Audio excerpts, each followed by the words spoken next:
Bismillahirrahmanirrahim. Assalamualaikum warahmatullahi wabarakatuh. Puji syukur kepada Tuhan Yang Maha Esa. Berkat rahmat dan hidayahnya kita dapat mendengarkan materi dari saya, yaitu tentang model pembelajaran mata kuliah interaksi strategi belajar mengajar. Sebelumnya izinkan saya memperkenalkan kelompok saya, yaitu kelompok 10 yang beranggotakan saya sendiri Arifin, Rinta Aryani, dan Masni. Baiklah, langsung saja ke materi pertama, yaitu pengertian model pembelajaran. Model pembelajaran merupakan bentuk pembelajaran yang tergambar dari awal hingga akhir yang disajikan secara khas oleh guru. Model pembelajaran mencakup suatu pendekatan pembelajaran yang luas dan menyeluruh. Model pembelajaran memiliki fungsi sebagai sarana komunikasi yang penting. Apakah yang dibicarakan tentang mengajar di kelas atau praktik mengawasi siswa? Model pembelajaran memiliki 4 ciri khusus yang tidak dimiliki oleh strategi dan prosedur tertentu. Keempat ciri tersebut yaitu yang pertama, rasional teoretik yang logis yang disusun oleh para pencipta atau pengembangnya. Yang kedua, landasan pemikiran tentang apa dan bagaimana siswa belajar.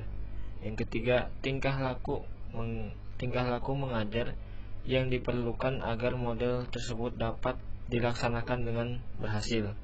Yang keempat, lingkungan pembelajaran yang kondusif agar tujuan pembelajaran dapat tercapai. Oke, yang kedua yaitu ciri-ciri model pembelajaran. Menurut Kardi dan Nur dalam Ngalimun 2016 halaman 7-8, model pembelajaran mempunyai 4 ciri khusus yang membedakan dengan strategi, metode, atau prosedur. Ciri-ciri tersebut antara lain yaitu yang pertama, model pembelajaran merupakan rasional, teoretik, logis yang disusun oleh para pencipta atau pengembannya. Yang kedua, berupa landasan pemikiran mengenai apa dan bagaimana peserta didik akan belajar. Yang ketiga, tingkah laku pembelajaran yang diperlukan agar model tersebut dapat dilaksanakan dengan berhasil, dan lingkungan belajar yang diperlukan agar tujuan pembelajaran itu dapat tercapai. Sedangkan menurut Hamiyah dan Jauhar 2014 halaman 58, ciri-ciri model pembelajaran adalah sebagai berikut. Yang pertama, berdasarkan teori pendidikan dan teori belajar tertentu. Yang kedua, mempunyai misi atau tujuan pendidikan tertentu.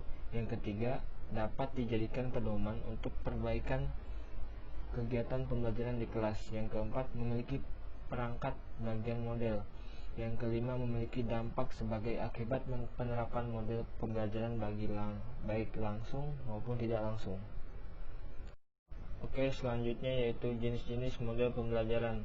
Menurut Joy and Weil dalam buku Suprihatiningrum 2013 halaman 186, model-model mengajar terbagi menjadi 4 kategori, yaitu model pemrosesan informasi. Model ini menekankan pada pengolahan informasi dalam otak sebagai aktivitas mental siswa.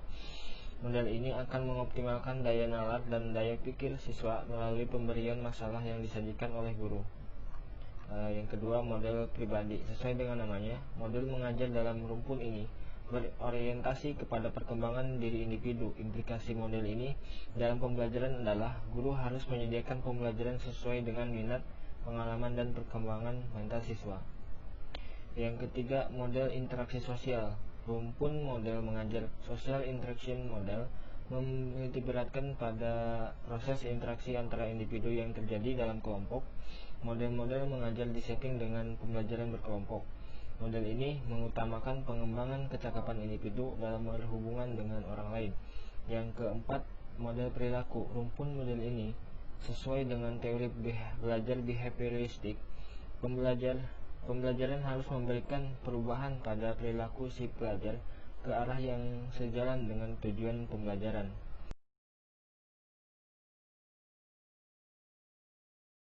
Baik, metode selanjutnya yaitu macam-macam model pembelajaran. Menurut Hamdayama 2016 halaman 132 sampai 182, macam-macam model pembelajaran adalah sebagai berikut. sebagai berikut. Model yang pertama itu model pembelajaran inquiry. Model inquiry menggunakan rangkaian kegiatan pembelajaran yang menekankan proses berpikir secara kritis serta analitis kepada peserta didik agar mencari dan menemukan sendiri jawaban dari suatu masalah yang dipertanyakan secara mandiri melalui penyelidikan ilmiah.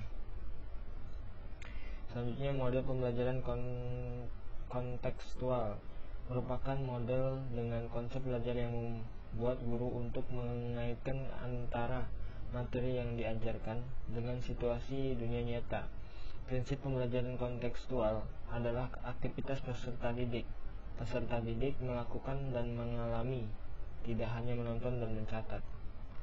Yang selanjutnya, metode model pembelajaran ekspositori. Ekspositori adalah pembelajaran yang menekankan pada proses penyampaian materi secara verbal dari seorang guru kepada kelompok peserta didik supaya peserta didik dapat menguasai materi secara optimal.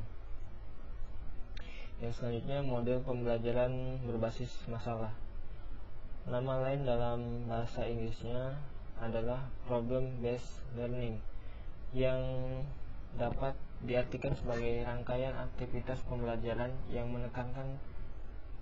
menekankan pada proses penyelesaian masalah yang dihadapi secara ilmiah. Yang selanjutnya, model pembelajaran kooperatif. Pembelajaran kooperatif adalah kerangka konseptual rangkaian kegiatan belajar yang dilakukan oleh peserta didik dalam kelompok-kelompok tertentu untuk mencapai tujuan pembelajaran yang telah dirumuskan. Yang selanjutnya yaitu model pembelajaran PAIKEM, merupakan singkatan dari pembelajaran aktif, inovatif, kreatif, dan menyenangkan. Pembelajaran ini dirancang agar membuat anak lebih mengembangkan kreativitas, sehingga pembelajaran bisa berlangsung secara efektif, optimal, dan pada akhirnya terasa lebih menyenangkan. Selanjutnya model pembelajaran kuantum. Kerangka perencanaan dalam pembelajaran kuantum adalah tandur, tumbuhkan, alami, namai, demonstrasikan, ulangi, dan rayakan. Komponen utama pembelajaran kuantum dapat berupa yaitu yang pertama, peta konsep sebagai teknik belajar efektif. Yang kedua, teknik memori adalah teknik memasukkan informasi ke dalam otak sesuai dengan cara kerja otak. Yang ketiga, sistem pasak lokasi. Yang keempat, teknik absorptif, teknik menghafal dengan cara mengambil huruf depan dari materi yang ingin diingat kemudian menggabungkannya. Yang selanjutnya itu metode pembelajaran terpadu, merupakan model yang dapat melibatkan beberapa mata pelajaran sekaligus agar memberikan pengalaman belajar yang lebih bermakna pada peserta didik. Yang selanjutnya yaitu pembelajaran kelas rangkap. Pembelajaran kelas rangkap menekankan dua hal utama, yaitu penggabungan kelas secara integratif dan pembelajaran terpusat pada peserta didik, sehingga guru harus mengulangi kembali untuk mengajar pada dua kelas yang berbeda dengan program yang berbeda pula. Selanjutnya yaitu model pembelajaran portofolio. Model pembelajaran portofolio menitikberatkan pada pengumpulan karya terpilih dari satu kelas secara keseluruhan yang bekerja secara kooperatif membuat kebijakan untuk memecahkan masalah. Prinsip dasar model pembelajaran portofolio yaitu prinsip belajar peserta didik aktif dan kelompok belajar kooperatif untuk menghasilkan produk portofolio secara bersama. Yang terakhir yaitu model pembelajaran tematik, merupakan pembelajaran dengan suatu kegiatan pembelajaran yang mengintegrasikan materi beberapa pelajaran dalam satu tema atau topik. Pembahasan sesuai dengan kebutuhan lingkungan peserta didik yang akan menjadi lahan dunia nyata bagi dirinya. Oke, baiklah, mungkin itu saja yang dapat saya sampaikan. Kurang dan lebihnya mohon dimaafkan. Wallahul muwaffiq ila aqwamit thoriq. Assalamualaikum warahmatullahi wabarakatuh.